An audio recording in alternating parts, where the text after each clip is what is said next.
Welcome to the Revenue Rewired podcast, hosted by StringCan Interactive's visionary CEO Jay Feitlinger and no-nonsense COO Sarah Shepard. We're here to accelerate your revenue and give your marketing purpose. All right, fellow listeners, today we have another awesome topic that we're pretty passionate about, and thankfully we have quite a bit of experience, good and bad, in this one, and it's why EOS without a marketing plan is setting your business up to fail. So EOS, for some of our listeners that may not know what EOS is, it's the Entrepreneurial Operating System, and it's actually a pretty amazing system. And Jay, you made me read Traction, I think it was many years ago. Why did you make me read Traction, by the way? One, I was trying to figure out how to define mine your role. Again, it's, me and you work so closely together. And I think it's just hard sometimes when it's just like you have all this like head trash regarding should my role be doing X or Y? And as a CEO, I feel like I should be doing everything. And I think after I read Traction, it helped me understand that this is a lane that I should be in. And then, my partner on the integrator side, which I'm sure you're going to explain here in a second, what that lane would be and how there's that zen that happens when those two roles are in their ultimate space. I think for multiple reasons. To define integrator versus visionary, this is, by the way, I'm oversimplifying, no offense meant, but like visionaries are the, hey, squirrel, shiny object, great idea, rocket to the moon, let's do all this really cool stuff. And the integrator, if they're lucky enough to have one, is the person who's like, absolutely, make it happen, can't do that, here's what I need. And I think that's where, the visionary has the dotted line around the role in a business. But I almost, in a way, disagree with that a tiny bit because without a visionary role, you don't necessarily have a business that can grow. Visionaries have to, in some ways, ignore reality, or businesses will just continue to be very boring and stagnant and not really push the envelope in a lot of ways. But without an integrator, you really can't make progress in a lot of areas because integrators are the ones who love getting down and dirty. We don't necessarily hate coming up with new ideas, but we really get a lot of joy out of implementing the ideas of the visionary. And to Cameron Harold's point in the his COO podcast, integrators actually enjoy being the second in command. We don't want to be the visionary or the first in command or whatever. We really enjoy taking your ideas and making them into something really cool and tangible. Yeah, and I think to your point on that, it was funny. The reason why also on the book side, I read that book and I'm like, wow, light bulb went off. Before that book, I just didn't understand that, for me, my role doesn't have to be the one coming up with the idea and also executing.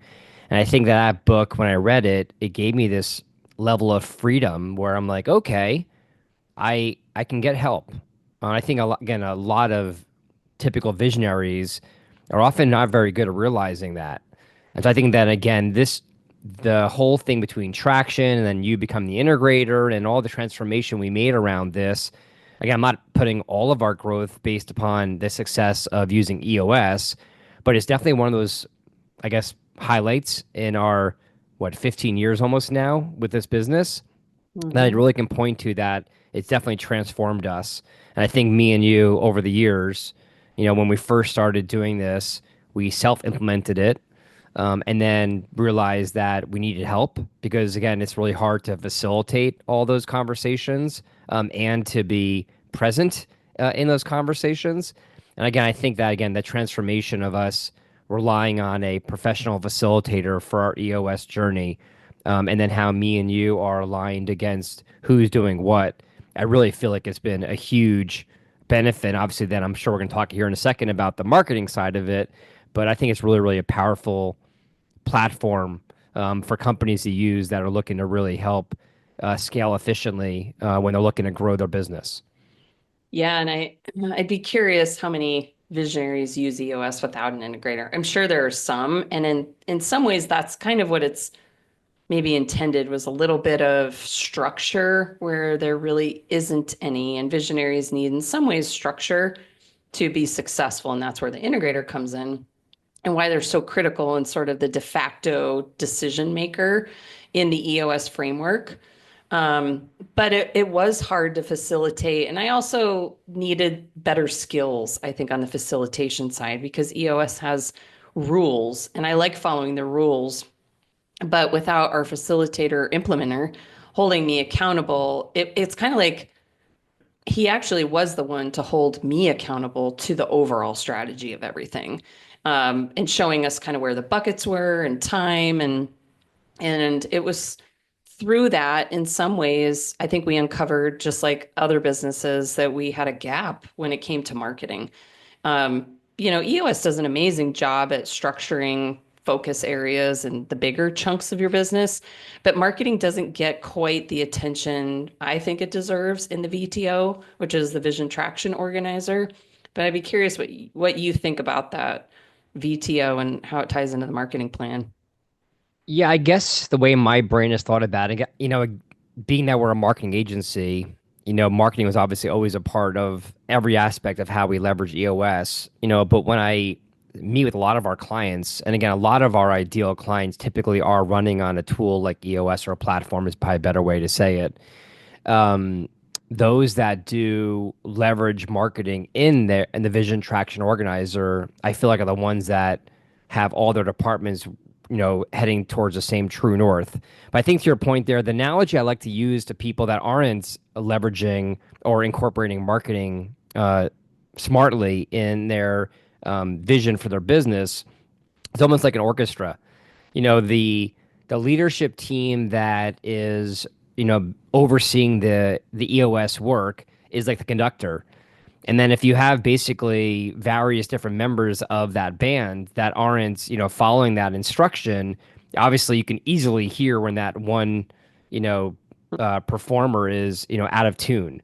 And so that's really where I feel it's important is if you look at your vision traction, organizer and all the rocks and things that you're doing on a quarterly and annual basis, and there isn't some level of marketing, you're going to find yourself being like, oh, wow, sales is not doing a great job. Sales team we have bad people. And it might not be that the various department that you're pointing fingers at is not performing. It might be that you just don't have, marketing in place driving the right kind of leads.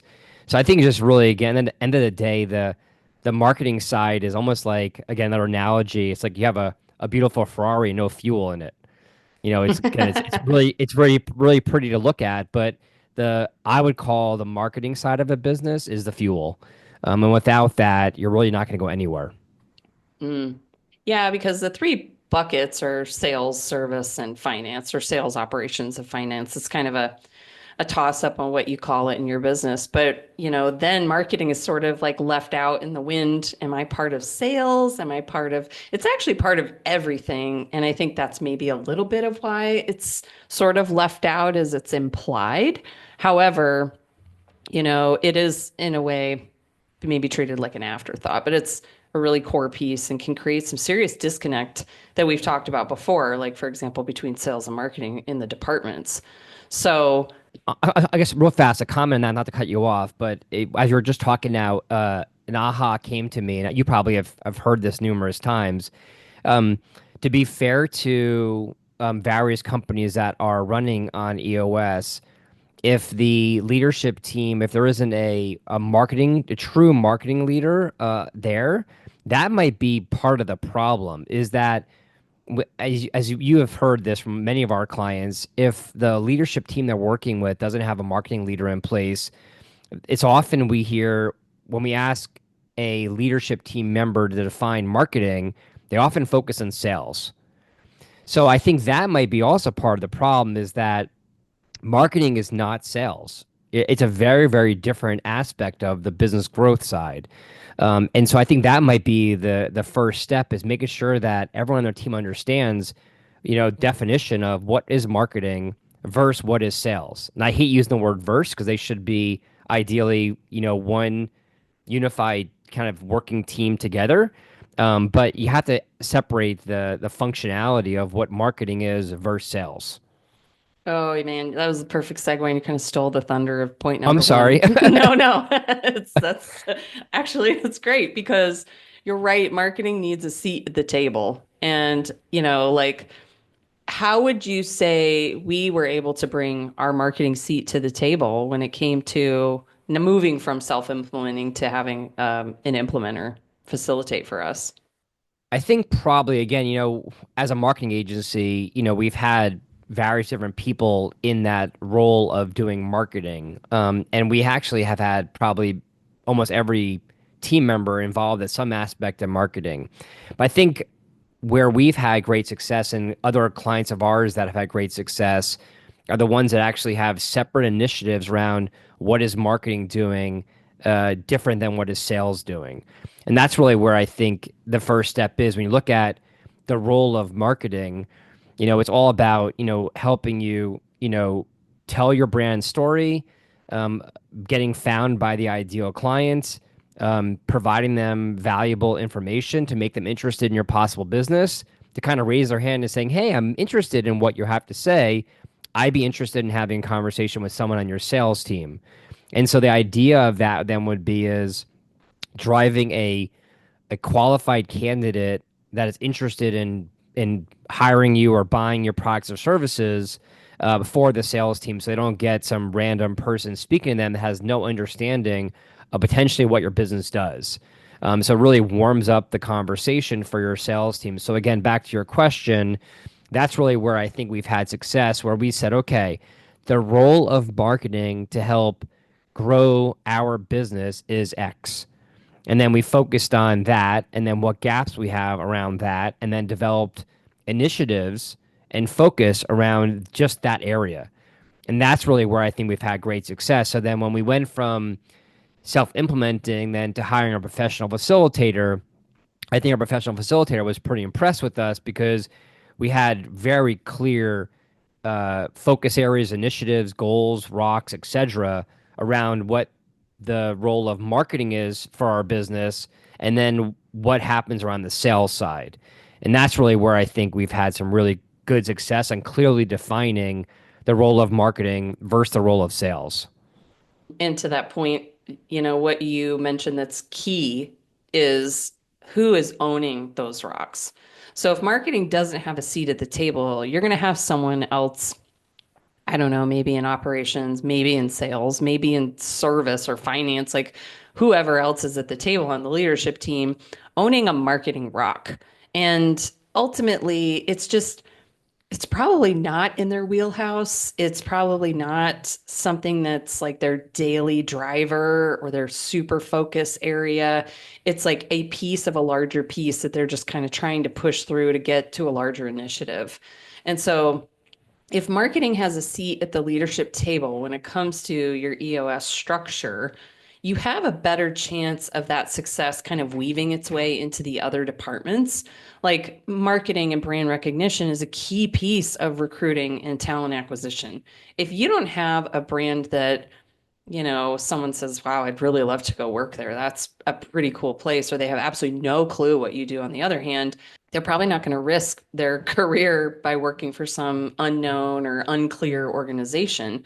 So if marketing actually, as a role, is a mature seat at the table, I think then you have a better chance of success of making sure that those rocks are feeding those other areas versus what happens is sales blames marketing for bad leads or poor Yep. quantity or poor quality. And then operations is, ticked off at sales for not delivering enough to, feed everyone at the table. And then finance is like, I can't pay the bills because sales isn't closing, but sales is tying it back to marketing. And it's sort of this empty box. There's no one there to quote, take the blame, but there's also no one there to help drive that initiative forward, which is really it's really the feeder for an entire organization in all those pieces. And if someone isn't owning that role, then you're sort of saying to your team, it's not important. And your problems are going to continue to be kicked down the road, this can down the road, until we make it a priority to fix it. And I know we can say all this and like we too struggle because Hmm. cobbler's shoes, right? Like Yep. one thing I do remember when I started here 9 years ago is that you had your strategist at the time was meeting with you like you were a client. And I thought that was so cool and very unique that there was this company treating themselves as a client and they would test things out and have reporting. And I just thought that was so cool. And it's not easy. I think it's super hard. So, how did you make it important enough to get that role of leadership with marketing at the table?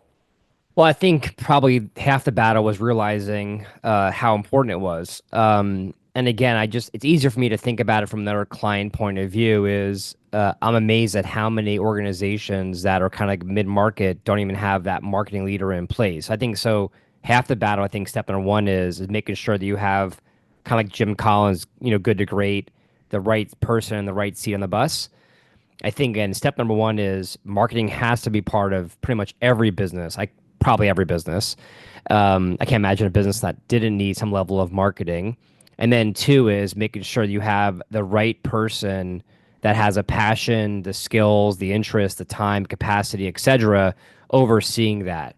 But I think to your point, again, agencies that are in the marketing space are notorious. I love your cobbler's kids, the shoes example.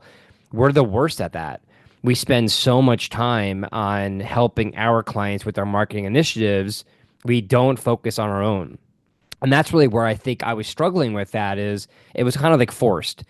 For many, many years, we were like, okay, we know we need to do something with marketing to help grow our business because we can't just rely on referrals.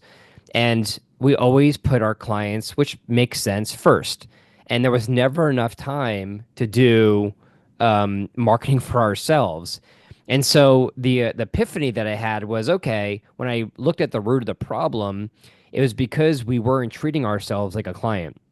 And so the minute we created like a job for String Can as being a client, not only did it make marketing for our own business a priority, but I got to say, and you probably have seen this too, the part that I think I found the most value is understanding what it feels like to be a client. And that's the part that I Hmm. think I got the most joy out of is I became like the chief marketing officer, the client's contact, and we had another team member who oversaw all of our marketing efforts. And she would have to present to me all the initiatives. I'm like, either I liked it or I didn't like it. I'm like, gosh, now I can understand how a client feels. And I think that again has probably been one of our another significant change that we made in the business that we have this level of empathy, putting ourselves in our client's shoes. I think very different than a lot of our competitors would do, because we know how it feels to make a request and to be frustrated by lack of leads and to be frustrated when sales isn't performing. It comes all back down to do you have the right people in the seat doing the right things? Do you have initiatives in place where you're making marketing a priority? And you're driving the right kind of, awareness and traffic and opportunities that your sales team would actually enjoy wanting to have those conversations with those prospective clients and then kind of taking it from there. So that's really where I think back to your question, we made it a huge priority and treated ourselves like a client. I think it gave us an awareness level that I don't think we would have had if we didn't do that. You had me thinking of something. So, we've talked about bringing marketing to the table as EOS leadership meetings are pretty significant discussions. So let's say though that instead of a marketing leader, you have an agency leading your marketing initiatives. How do you make sure that they have a voice at a table that they're not physically present? That's a hard one. So, We have this all the time. So, we have yep, clients that run on EOS and they hire us to assist them, but they typically have someone who's like a co-sales and marketing leader at the typically. table. So I know we've done a couple things in the past to sort of facilitate that, but what's coming to the top of your mind? Yeah, a couple thoughts there. So let me just, I guess, share a couple things here. So first of all, again, to be empathetic to a business, when you're in those, what they have like the quarterly meetings, that's the meeting that you use to help reflect on how the past quarter went, how you're doing against your annual goals, and then what you need to focus on for the next quarter to help you get, 25% closer to your annual goals. In those meetings, especially if you have that professional facilitator in place, you're having very hard conversations if the level of trust is there that should be there. And I can understand from a business point of view, having an outside source, partner, etc., coming into that meeting, it might feel a little awkward because you're having some really hard conversation. Maybe you don't want to disclose some of those things to a third party, regardless of the level of trust you have with them. So, what we've done, just being respectful of that, is we could do it one of two ways. We either could have a level of trust and be part of that conversation, and maybe they could carve out pieces of that around the marketing side to help have clarity around what the goals should be for the next quarter, and or prior to the quarterly meeting and maybe even after as well, the marketing partner is meeting with the the point of contact or the leadership team to have those conversations. So what a company has can do, and a lot of our clients do this, it may be a week or two before their quarterly or annual meetings, they will pose questions that they're wanting to better understand. What tactics we did last quarter performed well or didn't. Where do we see opportunities? What are the investments we need? What are the gaps we have on why we're not performing as well as we could? Having those really good conversations prior to the quarterly meeting will allow at least the point of contact who is responsible for marketing to come in that meeting with clarity. That I think alone could be huge. And then I think what's really key is the I use the word partnership a lot. And I think that the companies that are leveraging marketing the best and or an agency partner like us, after their quarterly meeting, they're closing the loop and they're circling back with that partner. Because I think the worst thing that could possibly happen is you spend a full day having really deep conversations, often scary, with your leadership team. And then you come up with like an epiphany of like, okay, we now have clarity.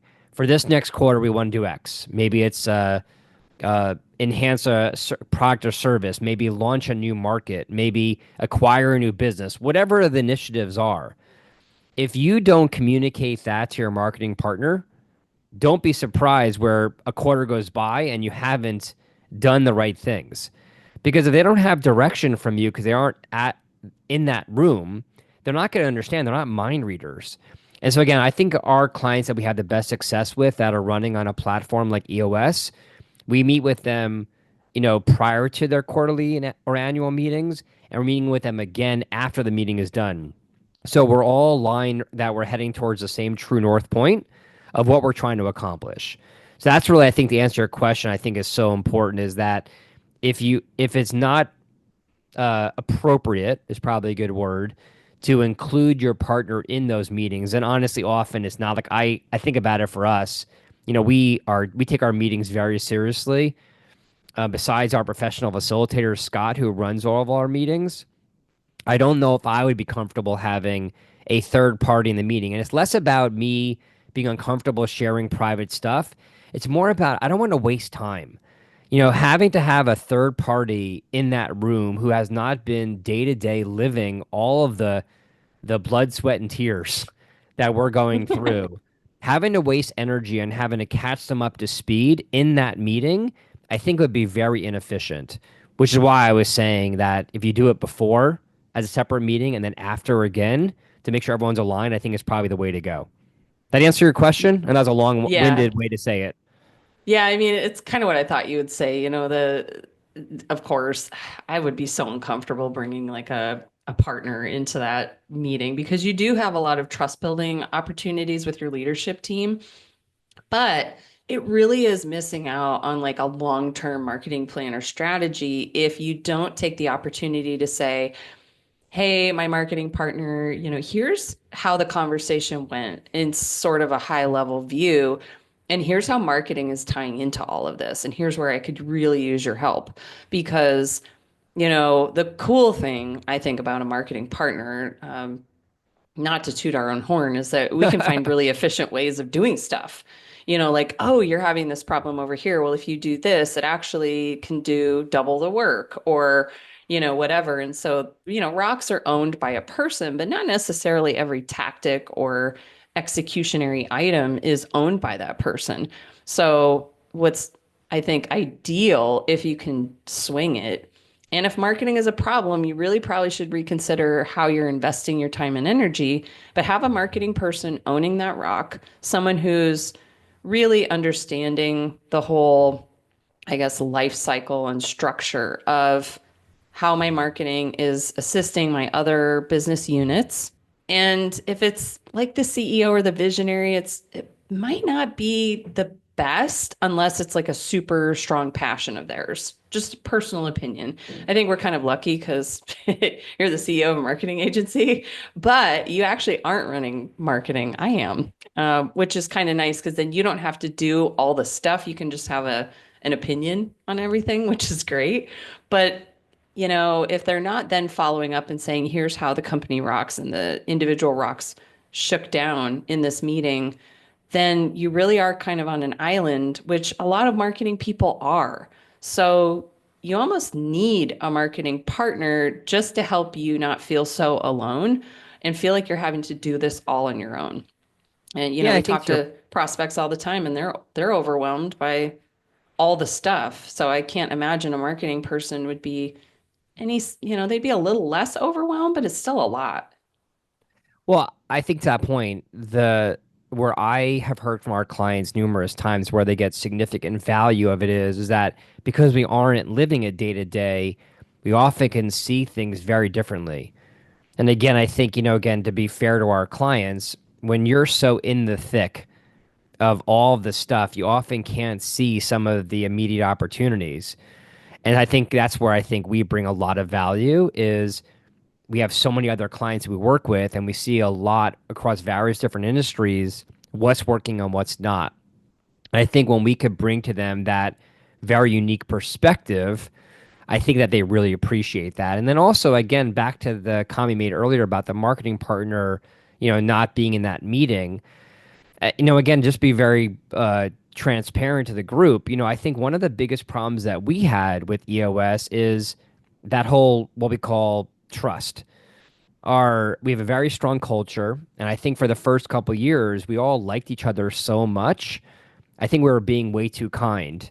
And it's just really hard when you're sitting in those meetings. When you have that marketing person in place, it's very easy to point blame. But the problem is, if you aren't verbalizing that, it's just unfair. And that's really where I think, again, an external marketing partner can bring a lot of value is that they aren't they aren't feeling that same level of awkwardness where they aren't sitting in that room and trying to understand why things aren't working and pointing blame at someone. They can come into it with a very clear perspective and unbiased point of view and not worry about Bob or Mary or whoever the person might be. They're just bringing you facts of here's why you're doing well and here's why you're not. And that I think, allows then the person to communicate that to the team saying, hey, we met with StringCan and they did an assessment this last quarter and they had this really good point of view that I don't think we understood because, again, we're so in the thick of things. And that I think allows people to have a very fresh perspective. Yeah, I mean, even if you're just on some level engaging, if you have a marketing partner in your EOS pre and post conversations, you're way ahead of the game because you're now giving a voice to something that isn't inherently in the conversation. And I had this, I don't know, metaphor analogy. I should know this because I had so many English classes, but I had this visual of what happens when you don't have a marketing person running everything. Like marketing and sales, and they're trying to do a lot. Do you remember the episode of Friends where Rachel makes the trifle and it's got like Oh my God, with the peaches and meat? whipped cream? Oh, so gross. That's what I'm visualizing. I think you've got strawberries and whipped cream, and you've got bananas, and then you've got ground beef and peas, and it's like, whoa, what is my marketing plan? What happened here? It's not palatable anymore. Yeah, actually, it's really funny. I love that analogy because, again, think about our clients. If they don't have a marketing leader in place or a person understands what marketing is, how it works, they often make light of it. Like, okay, last quarter we got 25,000 visits to our website. Let's make it a goal next quarter of having 35,000. Just they make random, numbers out there without understanding, what it takes to make things happen. And again, I think your analogy there is really a good one because it does require some understanding of marketing to know what's realistic or not before you start making up goals and being disappointed and being like, oh, marketing failed. It might just be that your goals were unrealistic. Yeah, knowing, I think back to we've had that vanity metrics conversation in a previous episode too, but talking about the right KPIs, and really, making sure that the implementer and the integrator are aligned with, so maybe evaluating those. I don't know that I would not evaluate our scorecard every quarter. I like having that. Like, is this still, now that we've trended and this isn't a problem anymore, I want to pick another initiative that I could IDS, identify, discuss, and solve with my team. And you don't have to overdo it with the marketing KPIs, but that is part of the collaboration between marketing and sales is how do you create a KPI from marketing to make sure that sales is getting what they need and sort of filling that funnel, so to speak. And so unless you have that and you don't have a marketing plan or a person, it's really hard to make KPIs that matter and then to make IDSs that are actually going to move the needle. I guess real fast for those that aren't on EOS, Sarah's mentioned two important things. So one is the scorecard. Think of that like your dashboard. It's the place you look at to understand what's working and what's not, almost like looking in the rearview mirror to understand what's performed, but also looking at the future. And then the IDS side is identify, define, solve, Discuss and discuss, solve. solve. Even I messed it up. But you used And to call scorecard scoreboard, so I'm so proud of you. uh, I'm For growing. like 5 years. I'm growing up. But the IDS part, I think, also is where I love about EOS. It's one of the parts I think is huge, where you can put up there the thing that you're worried about, but then often on the identify side, the statement you made of what the problem is often isn't what the problem is. And that's why I just love that part of it. When you don't make light of it, what might sound like a very simple thing, oh, well, get through this discussion in 1 or 2 minutes. Next thing you know, 30 minutes later, you're still talking about that thing. And it might be a lot bigger mountain than you realized. And so again, having someone understands marketing, if you just say an IDS, we're not getting leads, that alone is a lot to unpack because there might be a lot more to that about why. And that's why I think having a marketing plan aligned on the EOS side, I think is so important. So you all understand exactly what are the metrics you're trying to accomplish, and then creating really clear goals on what you need to do to try to move forward. Yeah. Well, that's about a wrap, Jay, for our episode Wow, today. So our EOS this episode, could have been hours more probably. I I love know we EOS really could. conversations. We'd love your questions, by the way, at podcast@stringcaninteractive.com. But hopefully you enjoyed these 3 tips about, what happens when marketing's not included, giving marketing a seat at the table, and then how you can go ahead and build a marketing plan that aligns with your operating system. So we really appreciate you all listening, and please follow for more episodes. Jay, it was a pleasure from Thanks, Sarah. Madrid. Thanks, everyone. 5,500 miles away. It worked out We miss well. you. So I miss you guys too. All right. All right. Catch you next week. Bye, everyone. Bye. Thanks for tuning in to the Revenue Rewired podcast. Send us questions to podcast@stringcaninteractive.com, and please follow us for more episodes packed with insights to drive your business forward.